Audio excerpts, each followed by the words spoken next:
Donc, après avoir parlé de la classification histologique et de la classification topographique également, nous allons maintenant parler un petit peu de la classification épidémiologique.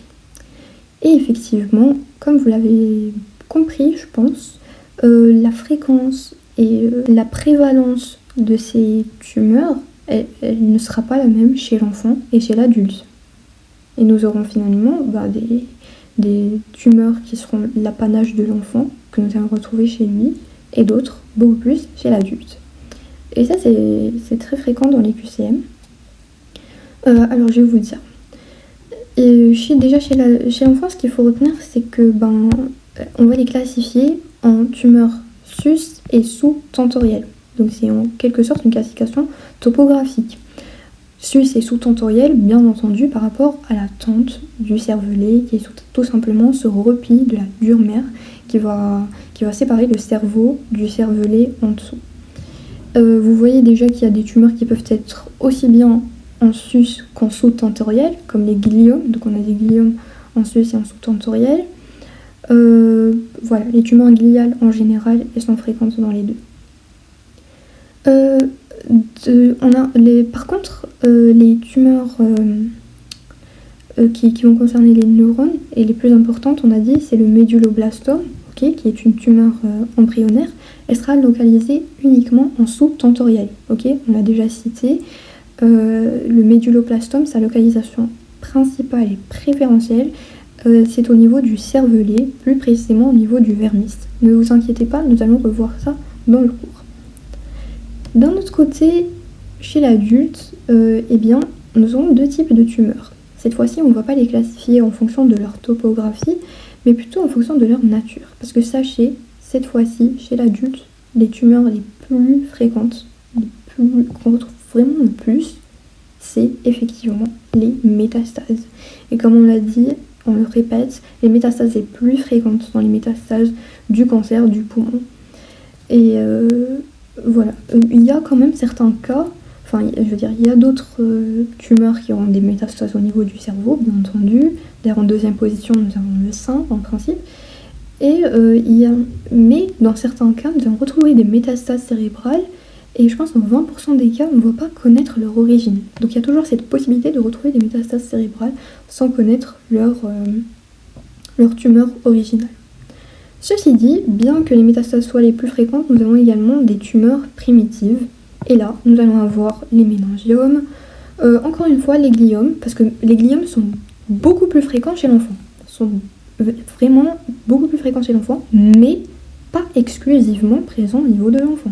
Et ça, c'est assez redondant dans les QCM.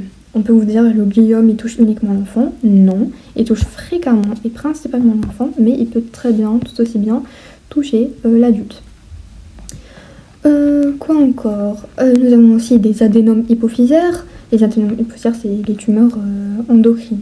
C'est les tumeurs endocrines de la ligne médiane ou les tumeurs céllaires, comme nous les avons bien appelées.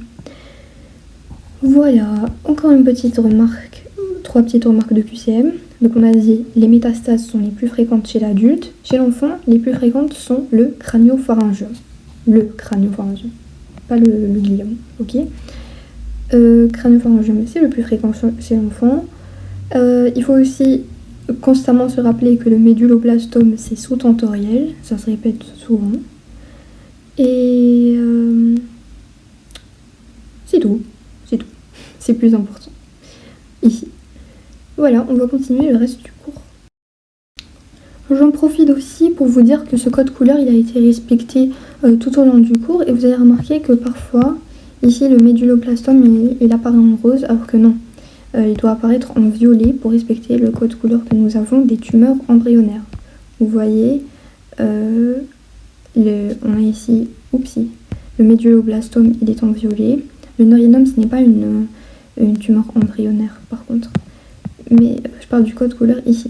Les tumeurs embryonnaires, c'est surtout le méduloblastome. Et les tumeurs neuroectodermiques primitives, mais qui ne sont pas dans le cours. Commençons par les gliomes. Alors, je pense que vous le savez appris jusqu'ici, tellement on les a répétés. Encore une fois, ce sont les tumeurs qui vont dériver à partir des cellules gliales. Leur principale particularité qu'il ne va pas falloir oublier, c'est qu'elles sont situées en sus et en sous-tentoriel. Ok. Qui dit sus et sous-tentoriel veut dire que si on vous donne la proposition de QCM qui se répète tout le temps, est-ce que les gliomes sont localisés au niveau du tronc cérébral? Vous allez dire oui, c'est juste parce que le tronc cérébral il est en sous-tentoriel. Ok, donc il y a possibilité qu'il soit en sus et en sous-tentoriel. Aussi, alors regardez avec moi, encore une fois, les gliomes, on a les gliomes qui vont dériver des astrocytes, c'est les astrocytomes. Nous retrouvons également les oligodendrogliomes ou les oligodendrocytomes. Enfin, on les appelle surtout oligodendrogliomes. Mais bon, on a aussi les épendymomes et on a les glioblastomes. Les glioblastomes, encore une fois, ils font partie des astrocytomes. C'est le grade 4 des astrocytomes, sauf que ces glioblastomes, et ça c'est à retenir, ça, c'est redondant aussi, c'est que ce sont des tumeurs malignes. Et comme on l'avait dit tout à l'heure, elles engagent le pronostic vital. Ce sont des tumeurs vraiment, vraiment sévères. Une autre petite remarque qu'il ne faudra pas oublier, on l'a déjà cité mais on la répète, c'est pas grave, c'est que les gliomes, et plutôt les astrocytomes, et notamment l'astrocytome pilocytique, qui est l'astrocytome de grade 1, il est fréquemment retrouvé au niveau du cervelet. Sauf que, contrairement au méduloblastome, ok, vous vous rappelez du méduloblastome, on en reparlera tout à l'heure, c'est une tumeur embryonnaire, eh bien, le gliome il sera localisé au niveau souvent des hémisphères cérébelleux, tandis que le méduloblastome c'est beaucoup plus au niveau du vermis. Et à votre avis, est-ce qu'il y a une différence? Eh bien oui, effectivement, il y a une différence, parce que quand c'est au niveau du vermis, on a un syndrome cérébelleux statique, tandis que lorsque c'est situé au niveau des hémisphères, là, c'est plus un syndrome cérébelleux dynamique. Et comment faire la différence entre les deux? Enfin, un petit moyen mnémotechnique, c'est, vous voyez le vermis, vous pouvez imaginer comme un homme qui est debout au milieu, et ça nous fait penser à statique. Ok, c'est un peu comme ça qu'on peut les retenir et faire la différence entre les deux. Voilà, les gliomes, c'est vraiment tout ce qu'il y a à retenir. Vous pouvez aussi... il faut aussi rappeler qu'ils représentent quand même 60% des tumeurs cérébrales, donc c'est les tumeurs cérébrales les plus fréquentes. Les chiffres ne sont pas à prendre, c'est surtout là. Il faut retenir la fréquence, ok. Quand je vous dis glioblastome, c'est fréquent, c'est... Voilà. Vous retenez pas les 60%, vous retenez que c'est fréquent. Et en gros, c'est ça pour les gliomes. Retenez aussi que les astrocytomes et les oligodendrogliomes sont le plus souvent bénins. Ok. D'ailleurs, vous voyez très bien qu'on a séparé les glioblastomes du reste. Voilà, c'est tout. Maintenant, on va passer aux méningiomes. Alors, première chose que vous devez retenir au niveau des méningiomes, c'est qu'ils vont concerner le sujet âgé. Ok. Vous voyez, c'est de 40 à 70 ans. D'ailleurs, on l'a cité un peu plus haut. Ici, on a dit ils existent plus chez l'enfant, chez l'adulte plutôt. C'est l'apanage de l'adulte, pas de l'enfant. Et aussi, ils sont à prédominance féminine. Ok, ces deux notions, elles sont tombables. Aussi, on l'avait également cité, je pense que vous l'avez appris, c'est bon. Les méningiomes sont de localisation extra-parenchymateuse. En fait, ils vont se développer au niveau de l'espace sous-dural, ok, sous la dure mère, à partir des cellules arachnoïdiennes, très précisément. Parce que vous savez, les méninges, on en a de trois types. On a la dure mère, allant de l'extérieur à l'intérieur. On a la dure mère, l'arachnoïde et la pimère. Là, ils vont vraiment se développer à partir de la structure intermédiaire qui est la dure mère. Et voilà, donc ils sont à localisation extra-parenchymateuse. Aussi, les méningiomes, on va également les classifier en grades. Et le grade 1, qui est un grade bénin, il va représenter 90% des méningiomes. Et finalement, on peut dire que les méningiomes sont le plus souvent bénins. D'accord ? Aussi, une autre remarque concernant les méningiomes. Même les méningiomes peuvent se localiser, même les méningiomes ont une localisation sus- et sous-tentorielle. D'accord ? Parce que les méninges, c'est logique, les méninges sont présents en sus- et sous-tentoriel, donc ça aussi, ne l'oubliez pas. Maintenant, parlons un petit peu du traitement. Avant de parler du traitement, j'ai envie de faire une petite remarque qui ne tombe pas au QCM, mais que vous devez retenir. Déjà, c'est bien de savoir que les méningiomes sont souvent associés où ils se voient dans le cadre de ce qu'on appelle une neurofibromatose de type 2. Alors la neurofibromatose de type 2, c'est tout simplement une situation clinique dans laquelle nous avons l'association de plusieurs tumeurs bénignes, souvent bénignes. Et souvent, c'est à type de méningiome et aussi des neurinomes qu'on appelle également jovanomes. Voilà, c'est un syndrome où on a une association de tumeurs bénignes. Une autre information importante pour votre culture de médecin, c'est que ces méningiomes, et d'ailleurs c'est pas la seule tumeur cérébrale qui présente cette caractéristique, ce sont des tumeurs hormonosensibles. Donc qui dit méningiome dit supprimer les œstroprogestatifs. Et même en général, c'est une règle générale que vous devez apprendre et vous devez vous alarmer quand vous êtes à une situation pareille. Jamais de traitement œstroprogestatif ou de contraceptif, c'est presque des synonymes, lorsqu'on a une tumeur cérébrale de nature indéterminée. Jamais, au grand jamais. Ça, c'est une erreur très grave. Voilà. À part ça, eh bien, on a un traitement. Quel est le traitement des méningiomes ?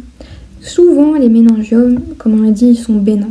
Alors, qui dit bénin, ils vont se présenter sous forme de lésions asymptomatiques, souvent de découvertes fortuites. D'ailleurs, si vous allez vous incruster comme ça en radio, ça peut vous arriver comme ça, une découverte de méningiome fortuite.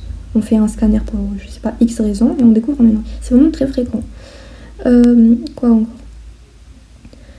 Ah oui, s'ils deviennent symptomatiques, là, il va bien entendu falloir passer à l'action. Et vous allez le voir. De toute façon, on va parler du traitement plus généralement. C'est le mode de raisonnement classique devant les tumeurs cérébrales en général. On commence toujours par une chirurgie. La chirurgie, elle peut être complète ou partielle, selon la localisation, selon la taille aussi. Ok. Voilà, on peut avoir soit une chirurgie complète, soit une chirurgie partielle. Mais notre but, idéalement, c'est vraiment d'aller vers la chirurgie complète. Mais voilà, à cause de la localisation, des rapports, etc., parfois c'est un peu compliqué d'arriver à destination. Voilà, donc dans le cas du méningiome, c'est une tumeur bénigne, toute gentille, qui en général ne dérange pas. Mais si elle commence à déranger, on va passer à la chirurgie. Voilà, elle peut passer soit... on décide, c'est-à-dire de mettre cette chirurgie, soit lorsqu'on a un retentissement clinique, soit lorsqu'il a vraiment une taille très importante. Mais en gros, retenez qu'il y a un traitement chirurgical là-dedans. Et si cette chirurgie s'avère impossible, ou si on a une chirurgie partielle, c'est-à-dire qu'on n'a pas réussi à enlever toute la tumeur, et bien là, on va faire appel à la radiothérapie focalisée. C'est tout simplement des irradiations comme ça qu'on va envoyer pour détruire ces cellules tumorales. Sachez qu'en fait, en général, c'est-à-dire dans le traitement des tumeurs cérébrales, c'est souvent le même raisonnement qu'on a également concernant la radiothérapie. C'est-à-dire qu'on va entreprendre une chirurgie, si elle est partielle, ou si on ne réussit pas à opérer, on va faire une radiothérapie adjuvante. D'accord ? Je pense que vous connaissez le terme adjuvant. Adjuvant, c'est après la chirurgie. Parfois, on a recours à la radiothérapie ou même la chimiothérapie, c'est une intervention avant la chirurgie. Là, on va parler de néo-adjuvant. Donc, quand je vous dis radiothérapie néo-adjuvante, ça veut dire qu'elle va se faire avant la chirurgie. Le but, c'est de réduire la taille de la tumeur pour faciliter son opération. Et si je vous dis chimio-radiothérapie adjuvante, ça veut dire qu'on va la faire après la chirurgie pour compléter justement la chirurgie. D'accord ? Ça, c'est des notions entre parenthèses pour vous en tant que médecin. Bon, donc là, on revient à notre radiothérapie. Donc finalement, dans les QCM, on va vous le demander, on vous dit le méningiome. Là, je suis en train de surligner tout ce qu'on trouve dans les QCM. Okay ? Donc quand je vous dis méningiome, c'est une tumeur radiosensible, vous allez dire oui, c'est juste. Si je vous dis c'est une tumeur chimiosensible, vous voyez qu'on a cité ici nulle part la chimiothérapie. D'ailleurs, la chimiothérapie, on va la citer que dans un seul cas, dans ce cours, le cas d'une tumeur. Vous allez voir qu'elle est radiochimiosensible. Mais sinon, dans les autres cas, dans le cas du méningiome, du crânio-pharyngiome, ce sont des tumeurs qui sont radiosensibles uniquement. Ok ? Allez, je vais vous spoiler. Vous savez, c'est quelle tumeur qui est radiochimiosensible ? C'est le méduloblastome. Encore une fois, il est là. C'est la fameuse tumeur embryonnaire qu'on répète depuis tout à l'heure et qu'on n'a pas encore expliqué. Patience, on va y arriver. Bon, on a fini avec les méningiomes. Maintenant, on va passer aux adénomes hypophysaires. Les adénomes hypophysaires, ce sont, la première chose que vous devez retenir, c'est que ce sont des tumeurs séllaires. Encore une fois, les tumeurs séllaires c'est les tumeurs qui vont concerner l'hypophyse. Elles sont situées, leur topographie, c'est au niveau de la ligne médiane et elles sont situées au niveau de la selle turcique. Ok. Bon, les tumeurs séllaires, on en a deux. Ce sont ce que vous voyez ici en bleu, c'est les adénomes hypophysaires et le crânio-pharyngiome. L'adénome hypophysaire, c'est la tumeur séllaire la plus fréquente. Elle va représenter 90% des tumeurs de la région séllaire. Aussi, l'une des particularités de ces tumeurs séllaires, c'est comme elles vont concerner l'hypophyse, eh bien, elles vont également se manifester par une symptomatologie particulière. À votre avis, laquelle ? Eh bien, c'est tout simplement, alors mettez pause pour ne pas tricher, c'est tout simplement un syndrome endocrinien. En effet, en plus des autres symptômes que toutes les tumeurs cérébrales vont présenter, que nous allons décrire dans un petit moment, eh bien, les tumeurs de la région séllaire vont également se manifester par un syndrome endocrinien, c'est-à-dire un ensemble de symptomatologies en rapport avec un dérèglement hormonal qui peut être soit en rapport avec une hypersécrétion ou une hyposécrétion hormonale. Par exemple, on peut avoir, si on a un déficit ou une hyposécrétion de GH, qui est l'hormone de croissance, on peut avoir un anémisme.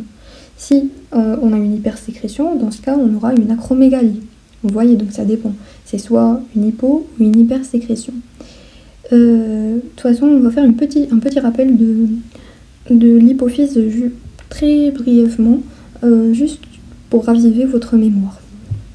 Donc là, ce qu'il faut retenir, enfin, ce qu'il faut comprendre surtout, c'est que ces adénomes hypophysaires, ils vont se développer à partir des cellules de l'antéhypophyse. Et donc là, ils vont concerner de nombreux axes hormonaux, à savoir l'axe thyroïdien, corticotrope, gonotrope, etc.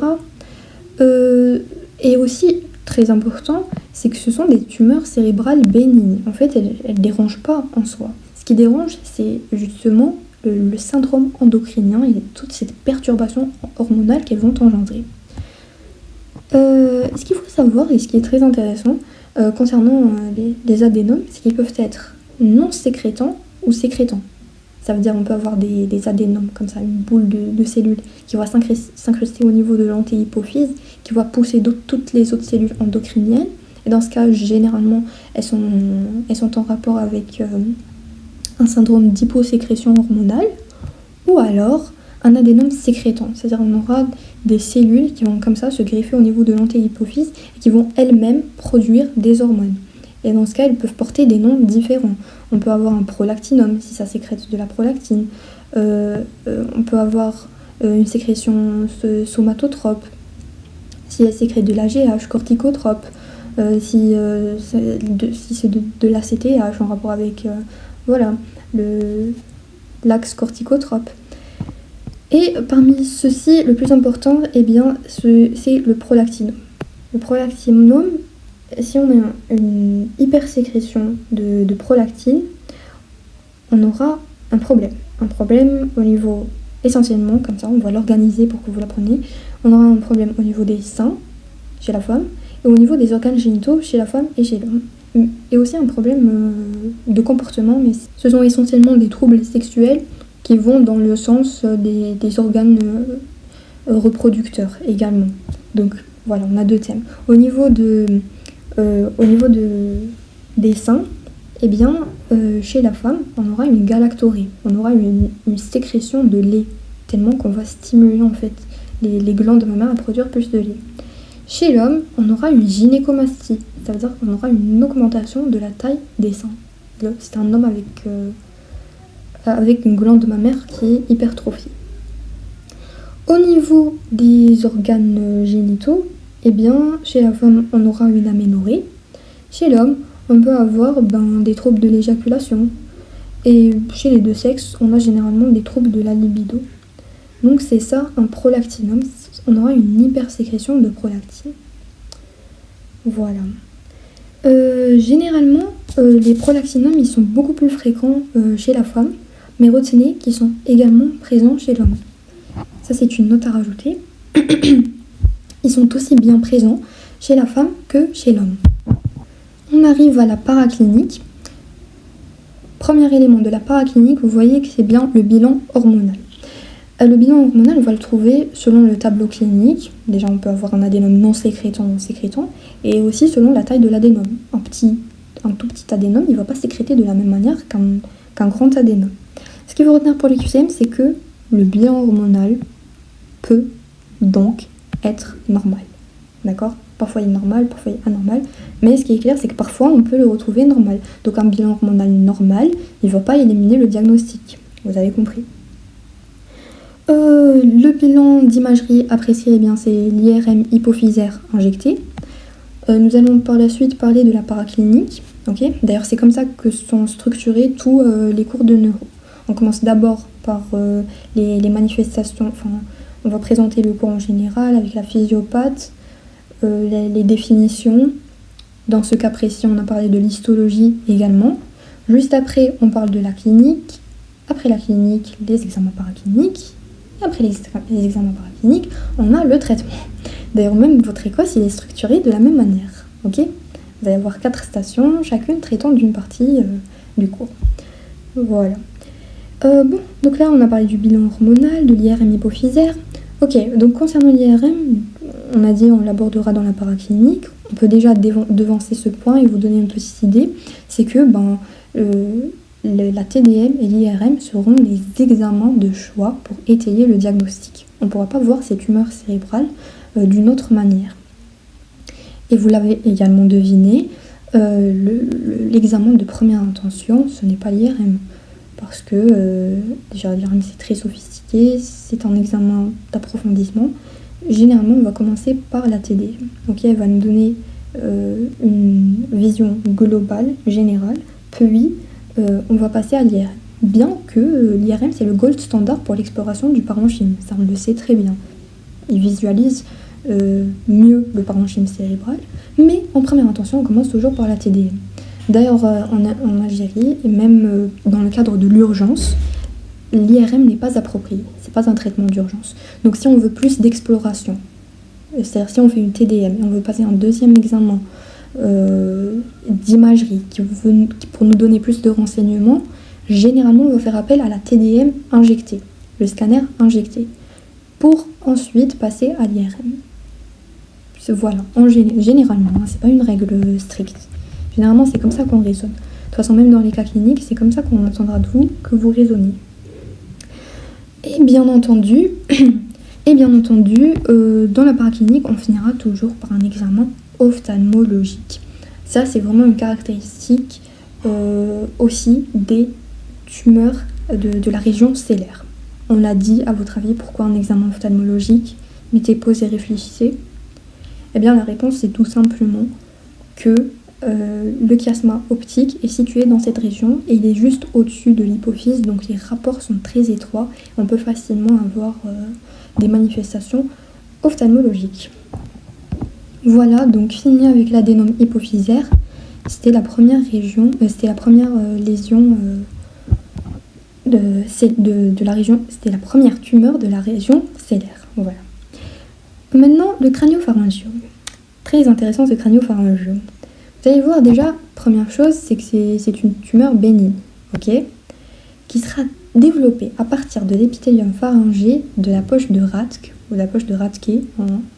In English we say Rathke poche, so in French I'm not sure how to pronounce it, mais c'est la poche de Rathke, normalement. Vestige du tractus pharyngo-hypophysaire primitif, essentiellement chez l'enfant, et qui est fonctionnellement grave. Donc, là, de ce blabla, vous devez retenir que c'est une tumeur bénigne. Vous devez retenir que elle est plus fréquente chez l'enfant, parce que vous allez voir, c'est une tumeur en fait embryonnaire. On va expliquer ça, parce que je veux vraiment que vous le compreniez, c'est très intéressant. Et aussi, bien que ce soit une tumeur bénigne, qui n'est donc pas maligne, ok, elle reste quand même grave, parce qu'elle a un retentissement fonctionnel. D'accord? Et on verra ça. Alors maintenant, nous allons faire un peu d'embryo pour comprendre ce crânio-pharyngé. Je vous promets, ça va être très court, très bref, c'est juste pour comprendre. Donc ici, vous reconnaissez dans cette structure, ça c'est l'embryon plié. Ok, ça c'est pendant le moment de la plicature de l'embryon. On est environ à la 4e semaine du développement embryonnaire. Et là, regardez ce qu'on voit. On reconnaît, vous voyez cette structure en vert ici. Ça c'est l'ectoderme. Ici, dans ce tissu interne, ça c'est l'endoderme. Et entre les deux, vous l'avez deviné, c'est le mésoderme. Eh bien, l'ectoderme ici du côté de la tête, il va former ce qu'on appelle le neuroectoderme, parce qu'il va se diviser, se spécialiser par la suite pour former les différentes structures nerveuses centrales. Et d'un autre côté, l'endoderme qui est de ce côté-là, eh bien, il est plus impliqué dans la formation de la future bouche et du pharynx. Okay, c'est l'ectoderme qui sera, on pourra l'appeler ectoderme pharyngé.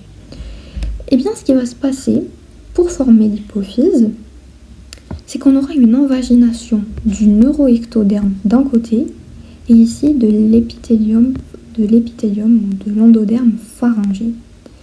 Et regardez, la structure en vert, elle vient ici. Ça va former la neurohypophyse qui va dériver du neuroectoderme. Donc vous comprenez que la posthypophyse, qu'on appelle également la neurohypophyse, dérive à partir de l'ectoderme nerveux. C'est pour ça qu'on l'appelle d'ailleurs la neurohypophyse. Donc elle a une origine embryonnaire nerveuse. Et d'un autre côté, ici on a l'invagination de l'endoderme qui va former cette poche. Ok, cette poche qu'on appelle la poche de Rathke ou la poche de Rathke, qui elle va former l'antéhypophyse. Vous voyez qu'en fait la post et l'antéhypophyse ne dérivent pas de même structure embryonnaire. Et c'est pour cette raison que lorsqu'on a en fait un souci au niveau du développement embryonnaire de cette partie-là, on va parler d'un crânio-pharyngium. Vous comprenez ce que le mot pharyngium vient faire ici, parce qu'on a l'endoderme du pharynx. Et crânio, en rapport avec le neuroectoderme qui est du côté crânial. Là, on voit une autre image où vous voyez ici l'invagination de l'endoderme qui va former la poche de Rathke, l'invagination du neuroectoderme de son côté pour former la neurohypophyse. Ils vont ensuite se coller, s'enrouler autour d'eux. Et là, il y a ce qu'on appelle le tractus pharyngo-hypophysaire primitif. Et bien ce mot barbare, il désigne tout simplement cette petite structure ici. Et lorsqu'on a un souci au niveau du développement embryonnaire, donc lorsqu'elle disparaît pas bien, il va nous former un crânio-pharyngium. Donc le crânio-pharyngium, c'est tout simplement un vestige du développement de la poche de Rathke. Il y a eu des petites cellules qui ont échappé et qui vont nous former un crânio-pharyngium qui est tout simplement une tumeur bénigne. Okay, une accumulation de cellules bénignes là au niveau de l'hypophyse. Là par contre c'est une hypophyse qui est normale. Vous voyez, on a un développement normal avec l'adénohypophyse qui est l'hypophyse antérieure et encore une fois la posthypophyse qui est l'hypophyse postérieure. Donc en principe, maintenant vous avez compris c'est quoi un crânio-pharyngium. C'est tout simplement une tumeur bénigne. On relit la phrase et vous allez voir que maintenant ça va être plus simple à comprendre. C'est une tumeur bénigne qui est développée à partir de l'épithélium pharyngé, de la poche de Rathke, qui est plus précisément au niveau du vestige du tractus pharyngo-hypophysaire primitif, essentiellement chez l'enfant et qui est fonctionnellement grave.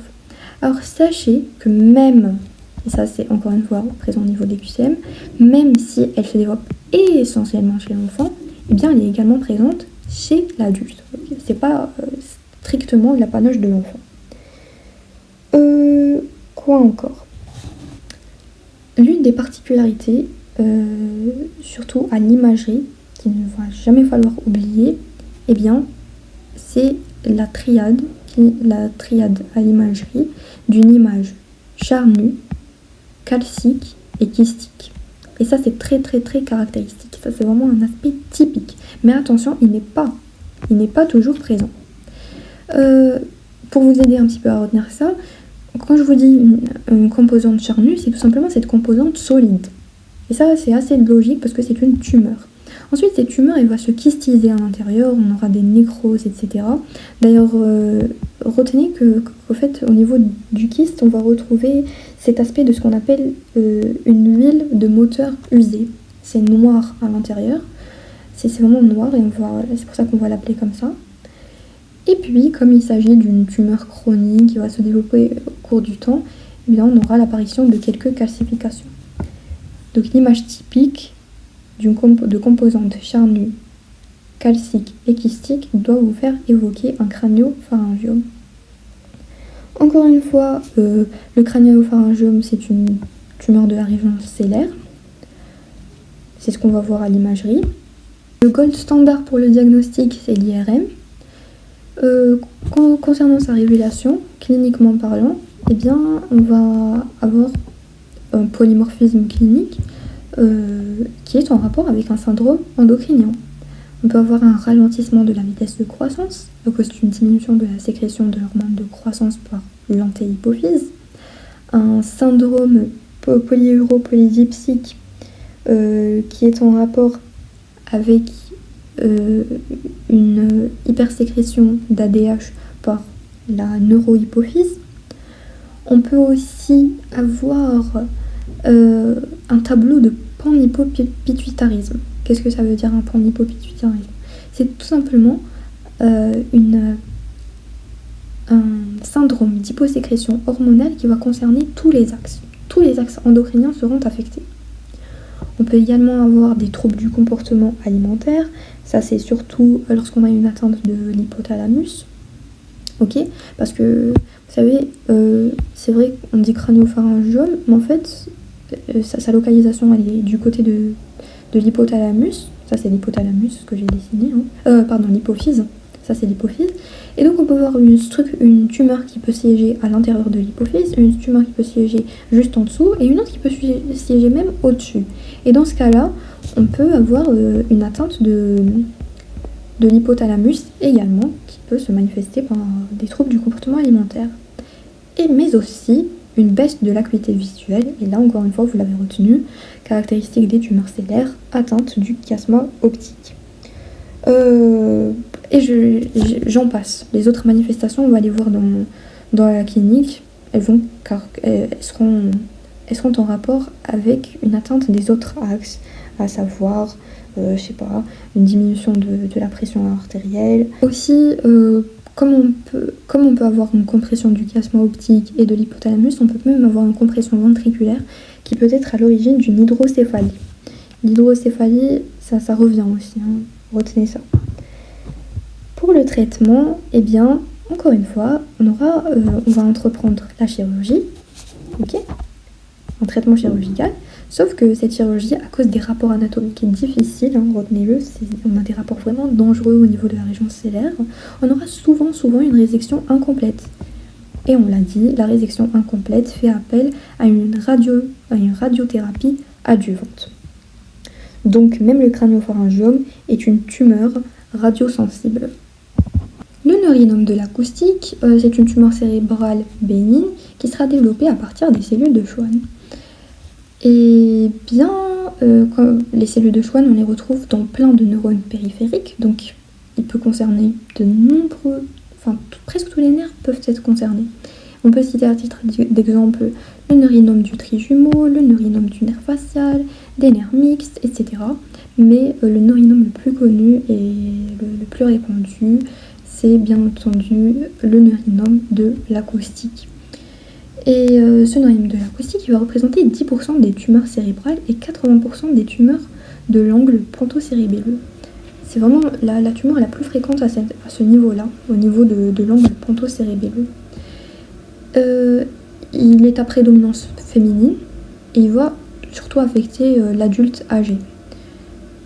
Donc quand je vous dis enfant, c'est pas la première chose à laquelle on pense, hein. C'est pas du tout la première chose à laquelle on pense. C'est vraiment l'apanage de l'adulte. Comme là on a une atteinte de l'acoustique, du nerf responsable de l'audition, il va pas falloir oublier une manifestation typique, caractéristique du neurinome de l'acoustique, qui est la surdité de perception. Pour rappel, on a deux types de surdité. On a la surdité de transmission et la surdité de perception. La surdité de transmission, c'est lorsqu'on a une atteinte des structures mécaniques de l'oreille, à savoir l'oreille externe, avec le pavillon, le conduit auditif externe. Par exemple, lorsqu'on a un bouchon là-bas, ça peut causer une surdité de transmission. Ou même lorsqu'on a une atteinte de l'oreille moyenne, par exemple au niveau du tympan ou l'un des os de l'oreille moyenne. Donc on aura un problème au niveau de la transmission du son. D'un autre côté, la surdité de perception, elle va survenir lorsqu'on aura une atteinte des structures centrales ou des structures nerveuses. C'est le cas ici, au cours du neurinome de l'acoustique. Donc retenez qu'on aura une surdité de perception. On peut avoir d'autres manifestations comme un syndrome vestibulaire, parce que je vous rappelle, le système vestibulaire et le système auditif, ils sont côte à côte dans la transmission au niveau de l'oreille, mais aussi au niveau cérébral. Et on peut avoir une paralysie faciale, parce que c'est juste à côté, on est vraiment dans la région faciale où on peut avoir un retentissement clinique. À la paraclinique, l'examen standard, le gold standard, encore une fois, c'est l'IRM, qui va révéler une tumeur au niveau du conduit auditif interne qui sera rehaussé par le contraste. On peut aussi prescrire une audiométrie qui a pour but d'évaluer la surdité et l'audition, et donc là on va révéler une surdité de perception. Et enfin, le potentiel évoqué auditif, c'est tout simplement l'équivalent objectif de l'audiométrie qui va nous montrer qu'on a une atteinte rétrocochléaire. Bon, c'est des détails que vous allez revoir en ORL d'ailleurs. Et on arrive au fameux médulloblastome, cette tumeur embryonnaire. Ce médulloblastome, encore une fois, on va le répéter, en principe vous n'avez pas le droit de l'oublier après cette vidéo. C'est une tumeur qui va être localisée au niveau du cervelet. Ok ? Qui dit cervelet dit fosse cérébrale postérieure. D'accord ? Le cervelet est localisé au niveau de la fosse cérébrale postérieure. Épidémiologiquement parlant, c'est la première tumeur maligne de l'enfant. Ça, vous le retenez par cœur. C'est une tumeur cérébrale maligne et c'est la première de l'enfant. La particularité du médulloblastome qu'il va falloir mettre en relief ici, c'est que, comme c'est une tumeur maligne, c'est vrai que nous allons entreprendre une chirurgie. C'est vrai que si elle est incomplète, on va mettre une radiothérapie. C'est encore une fois une tumeur qui est radiosensible. Mais là, on va également administrer une chimiothérapie et on dira que ce médulloblastome, c'est une tumeur radio-chimiosensible. Ok ? Après le médulloblastome, on va passer aux métastases. Les métastases cérébrales qui sont les tumeurs cérébrales les plus fréquentes chez l'adulte. Et dans ces tumeurs cérébrales, la plus fréquente, c'est le cancer du poumon qui a un tropisme électif au cerveau. On l'a déjà cité, dans 20% des cas, le cancer primitif il est inconnu. Et puis, une des caractéristiques à l'imagerie que vous allez devoir retenir, c'est la présence d'un œdème. Nous aurons un œdème périlésionnel. Donc si je vous dis à l'imagerie, je suis en train de voir une lésion ronde avec un œdème périlésionnel, vous allez directement penser à une tumeur cérébrale. C'est vraiment une caractéristique. Maintenant, si je vous dis, je vois une lésion ronde avec un rehaussement périphérique, c'est-à-dire c'est plus blanc à la périphérie, il y a un rehaussement. Ça, c'est la caractéristique d'un abcès cérébral. Rehaussement, abcès cérébral, ok ? Maintenant, imaginez si je vous dis, j'ai une lésion ronde, sans œdème périlésionnel et sans rehaussement périphérique. là, vous allez penser à kyste hydatique, que vous allez voir dans les infections du système nerveux central. Okay, le kyste hydatique, il n'aura pas de caractéristiques périphériques à la lésion. Aussi, les métastases, comme parfois elles sont énormes, et même les métastases vont occuper de la place, et imaginez, on va encore occuper de la place avec de l'œdème tout autour, il y a un effet de masse important. C'est-à-dire qu'il y a un risque d'engagement. On est en train de rajouter de la pression, d'occuper plus de pression au niveau de la boîte crânienne, et donc on a un risque d'engagement. Les métastases vont souvent se révéler sur le plan clinique par des épilepsies. Pourquoi des épilepsies? Tout simplement parce que leur siège préférentiel va se situer au niveau de la jonction cortico-sous-corticale, et souvent, la jonction cortico-sous-corticale des hémisphères. Ok, des hémisphères, c'est à retenir. Et ça, c'est une zone très épileptogène. D'ailleurs, quand vous faites le cours d'épilepsie, on vous répète souvent que lorsqu'on a des crises épileptiques chez l'adulte, on ne va pas évoquer la maladie, on ne va pas évoquer l'épilepsie. Nous allons d'abord, il faut prescrire en urgence un examen d'imagerie cérébrale parce que c'est une tumeur jusqu'à preuve du contraire. Bravo les gens, vous avez résisté à la partie histologie, c'était vraiment la partie la plus barbifiante, j'ai envie de dire. Et là, ce qui va nous rester est beaucoup plus facile. Déjà, maintenant on va passer à la topographie. La topographie, je vais vraiment pas m'attarder dessus parce qu'on l'a quand même suffisamment expliqué. Vous connaissez maintenant les tumeurs intraparenchymateuses, les tumeurs extraparenchymateuses. Les métastases font partie des tumeurs intraparenchymateuses, ce qui est logique. Je vais quand même me concentrer sur une notion qui n'a pas été préalablement abordée ici et qui est aussi en QCM, qui est les tumeurs de la région pinéale. Alors c'est quoi la région pinéale? Déjà, la région pinéale, la glande pinéale, c'est tout simplement cette glande endocrine de l'épithalamus, pas de l'hypothalamus, attention, de l'épithalamus, qui va sécréter de la mélanine. Une image vaut 1000 mots, donc on va montrer cette image pour mieux comprendre. Alors, ici vous reconnaissez l'hypophyse, qu'on appelle également la glande pituitaire, ça provient de l'anglais. Et c'est là, derrière, que nous avons la glande pinéale. C'est ce petit point ici. Elle fait partie de l'épiphyse. Non, c'est l'épiphyse qui fait partie de l'épithalamus. Glande pinéale, épiphyse, c'est des synonymes. Et l'épithalamus, c'est une structure qui va la contenir. L'épithalamus, c'est tout simplement en fait, cette glande pinéale avec la bénula des deux côtés, et ce qu'on appelle les stries médulaires qui vont connecter les deux hémisphères entre eux, tout simplement. Mais là, ce qu'on va retenir, c'est justement cette glande pinéale. En fait, cette glande pinéale, qui sera responsable de la sécrétion de mélatonine, elle fait partie, vous l'avez deviné, des tumeurs de la ligne médiane. Et toujours anatomiquement parlant, et ça tombe en QCM, donc vous ne devez pas l'oublier, c'est que, comme vous le voyez ici, la glande pinéale elle sera située en arrière du troisième ventricule. Ok, et comme elle est située en arrière du troisième ventricule, et donc elle peut le comprimer, elle peut être également à l'origine d'une hydrocéphalie. Cliniquement parlant, elle sera à l'origine de ce qu'on appelle un syndrome de Parinot. Et ça aussi, c'est très redondant. En fait, un syndrome Parinot, c'est tout simplement une paralysie de la verticalité du regard. On n'arrive plus à élever le regard vers le haut, tandis que le regard horizontal, il est conservé. Et donc, dès que vous voyez un syndrome de Parinot, vous devez à tout prix évoquer en premier lieu un processus de la région pinéale. Et voilà. Donc, encore une information, le syndrome de Parinot, il est dû à une atteinte de la lame tectale au niveau du mésencéphale.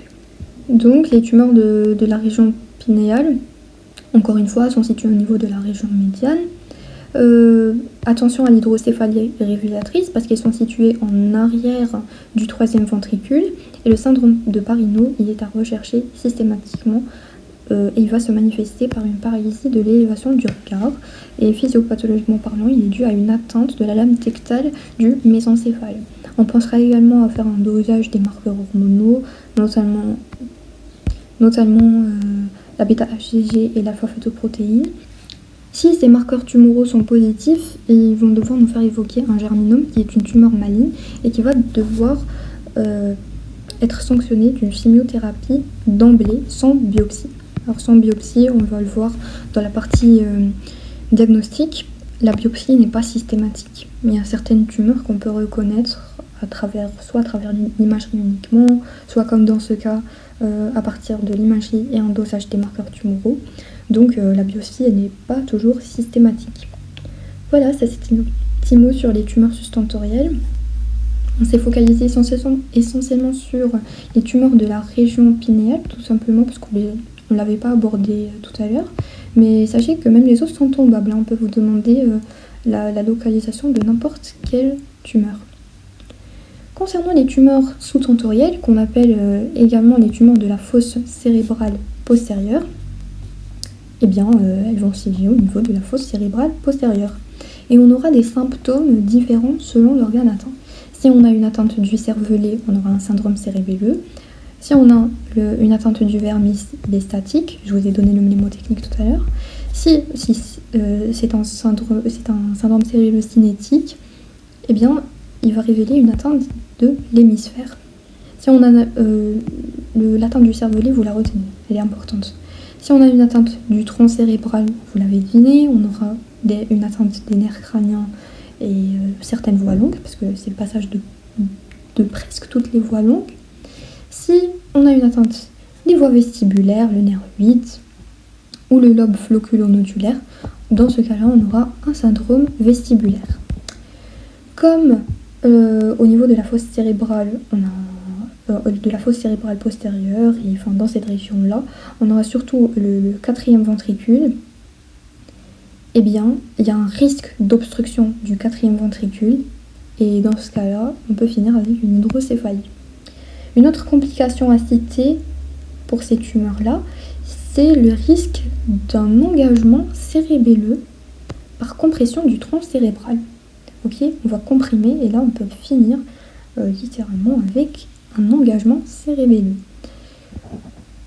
Une autre tumeur qu'on n'avait pas citée tout à l'heure, qui est l'hémangioblastome, est également de localisation sous-tentorielle.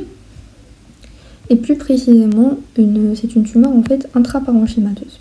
Alors on l'avait dit, déjà, petite remarque, l'hémangioblastome, on peut aussi l'appeler angiome, on peut aussi l'appeler cavernome cérébral.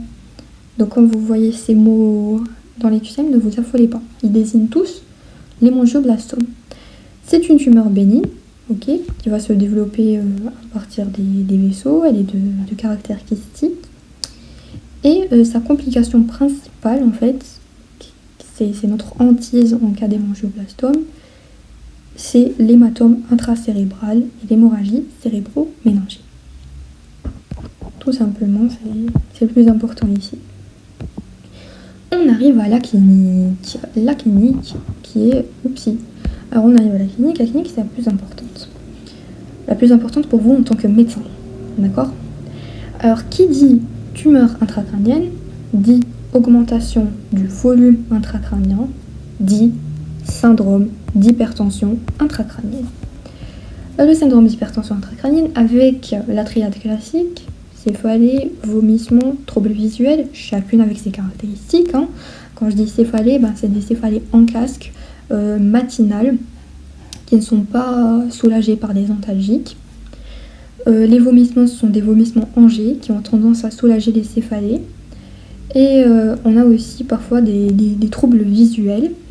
Et d'ailleurs, maintenant que j'en profite pour vous filer cette petite information, alors quand on a une hypertension intracrânienne, savez-vous lequel des nerfs crâniens est le premier qui est affecté? Mettez pause, réfléchissez. Eh bien, contre toute attente, ceux qui connaissent, si on ne vous l'a dit pas, je pense pas que vous allez le deviner, c'est le nerf 6, l'abducens. C'est d'ailleurs pourquoi on a le regard en coucher de soleil en cas surtout chez les enfants, en cas d'hypertension intracrânienne. Eh bien, pourquoi le nerf 6 en premier lieu? Tout simplement parce qu'on a une compression sur le nerf 6 qui va passer dans sa structure anatomique, il va emprunter un canal qui va passer juste en dessous du cerveau, ce qu'on appelle le canal de Dorello. C'est le premier qui va amorcer la manifestation clinique. Bien. On continue. Alors comme on est du côté du cerveau et qu'on va léser un petit peu le cerveau, on peut avoir un syndrome déficitaire. C'est tout simplement lorsqu'on a un déficit des fonctions cérébrales. On peut avoir un déficit moteur, on peut avoir un déficit sensitif, un déficit des fonctions supérieures. Vous voyez que les fonctions supérieures, c'est les fonctions qui vont caractériser l'homme et qui vont le différencier des animaux, par exemple. Et ces fonctions, elles regroupent toutes les capacités mentales complexes, comme par exemple calculer, mémoriser, communiquer, interagir avec l'environnement. Donc là, on peut avoir, quand je dis atteinte ou déficit des fonctions supérieures, on peut avoir par exemple une aphasie, une personne qui n'arrive plus à parler, une apraxie, elle n'arrive plus à réaliser une séquence de mouvements complexes, etc. Le syndrome lobaire, on peut avoir différents syndromes lobaires en fonction du siège de la lésion. D'ailleurs, on peut dans ce cours en profiter pour vous faire un petit QCM sur les différents syndromes lobaires. On vous dit si une tumeur siège au niveau, par exemple, pariétal ou temporal, quelles sont les manifestations que nous allons retrouver. On peut aussi retrouver un syndrome cérébelleux, ça on l'a bien répété, et bien entendu une atteinte des nerfs crâniens, notamment en cas de neurinome ou de schwannome. Les crises épileptiques sont également présentes, notamment, on l'a dit, en cas de métastase. D'ailleurs, encore une fois, en cas de crise épileptique chez l'adulte, donc d'apparition tardive, il faut évoquer une tumeur cérébrale jusqu'à preuve du contraire. Une petite remarque que je voulais rajouter aussi, c'est... alors il y a vous voyez qu'il y a quand même pas mal de signes qui peuvent nous orienter vers une tumeur cérébrale. Mais le plus fréquent, le plus redondant, et celui qui va le plus amener vers le diagnostic des tumeurs, et qui tombe comme ça en QCM, enfin on vous le répète, quelle est la manifestation clinique qui oriente le plus vers les tumeurs, eh bien c'est les céphalies. Okay, avant d'aller plus loin, je voulais insister sur ce point. Les céphalies qui font partie du syndrome d'hypertension intracrânienne. Bien, on a aussi un syndrome endocrinien. Le syndrome endocrinien, je pense que vous l'avez bien compris, on a soit une hyper ou une hyposécrétion hormonale qui est en rapport avec les tumeurs de la région stellaire, et on peut avoir un engagement cérébral selon le siège de la tumeur. Les engagements cérébraux, ils sont de nombreux types, vous pouvez les détailler. En principe, ils sont détaillés dans le cours de l'hypertension intracrânienne, il me semble, mais bon, c'est des choses que vous aviez déjà faites en 3e année, il me semble.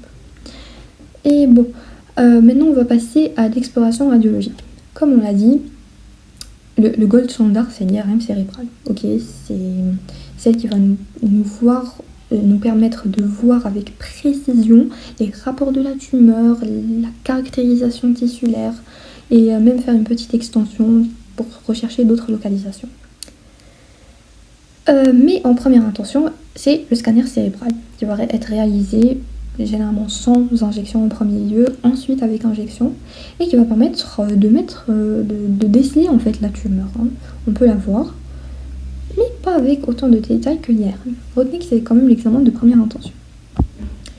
Pour le diagnostic différentiel, nous avons d'abord les accidents vasculaires cérébraux, parce que vous savez, un accident vasculaire cérébral, en fonction de sa localisation, il peut prendre toutes les manifestations possibles.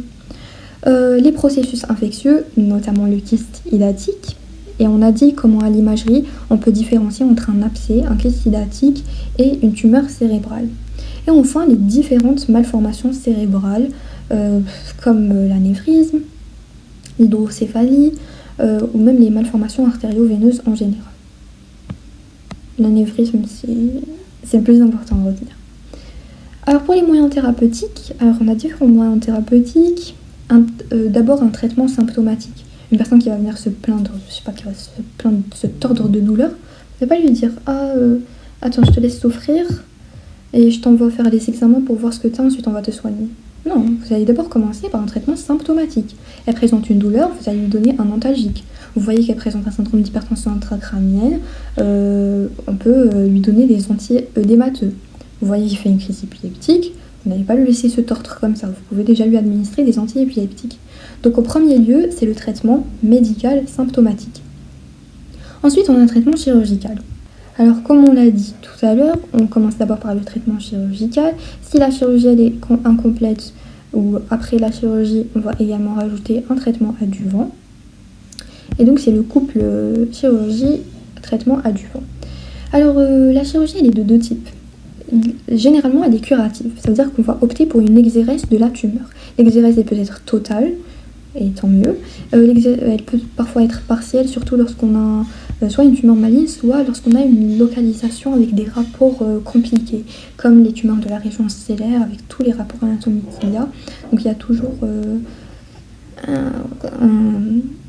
des rapports qui peuvent rendre cette chirurgie un peu plus difficile. La biopsie, on l'a mise avec la chirurgie parce que voilà, on va quand même rentrer à l'intérieur pour pouvoir tirer un petit morceau de la tumeur. Encore une fois, la biopsie, elle n'est pas systématique. Voilà concernant le traitement chirurgical. Le traitement chirurgical curatif.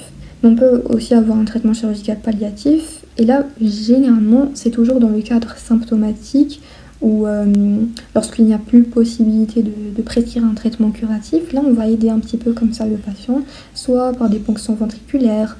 On peut faire des DVP, c'est ce qu'on appelle des dérivations ventriculo-péritonéales. C'est en cas d'hydrocéphalie, quand on a cette hypertension intracrânienne, pour le soulager un petit peu. Toujours pour l'hypertension intracrânienne, on peut faire ce qu'on appelle une ventriculo-cysternostomie. Là, je vous renvoie vers votre cours d'hypertension intracrânienne. Ok ? Donc ça, c'est le traitement chirurgical. Le traitement adjuvant, soit une chimiothérapie, soit une radiothérapie. Ok, on a cité les tumeurs radiosensibles et les tumeurs chimiosensibles. Et enfin, là, alors il y a une notion qu'il ne va pas falloir oublier en neuro. En neuro dans tous les cours en général et même à l'Écosse. Quand on vous demande un traitement, souvent, les lésions ou les maladies neurologiques ont besoin de ce qu'on appelle une rééducation physique. Vous allez toujours les orienter vers un médecin spécialisé en rééducation physique qui travaille étroitement avec les kinésithérapeutes, les ergothérapeutes, et enfin tout un personnel médical pour justement stimuler la motricité et permettre au patient de récupérer son autonomie et de vivre une vie ordinaire. Ou même si elle n'est pas ordinaire, on va lui apprendre à vivre avec son handicap et d'améliorer sa qualité de vie. Ok, donc la rééducation, c'est toujours un volet du traitement qu'il ne faudra pas oublier. Ok, très bien, donc on vient de finir. Déjà, merci pour votre attention et bravo d'avoir tenu jusqu'à la fin. Si vous voulez, je vais faire une autre vidéo. On va tester un petit peu des connaissances à travers un petit cas clinique et faire un tour bref des QCM. Comme ça, tout sera clair. Et bon courage!